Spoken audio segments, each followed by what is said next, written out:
kw'Imana nta limite bigira. Gukora kw'Imana nta limite. Paul yandikiye Abefeso arababwira ngo rega ngibasha gukora cyane ibirenze.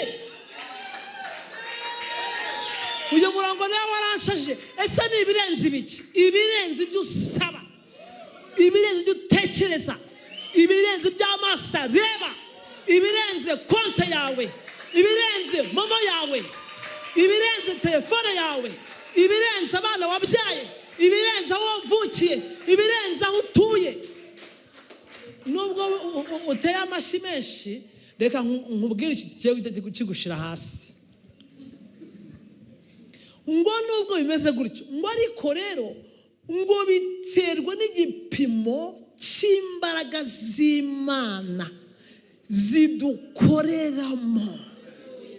Aha ni abantu basiga abandi mu bitangaza, mu gutera imbere, mu gushaka, mu kubona basomye ijambo ry'Imana rimwe, Bibiliya rimwe, bazi kuramya nka ba Samuneza, ari abahanga, ari abasiriya, bazi gusenga amasaha 5, ariko ugasanga igipimo cy'imbaraga zibakoreramo.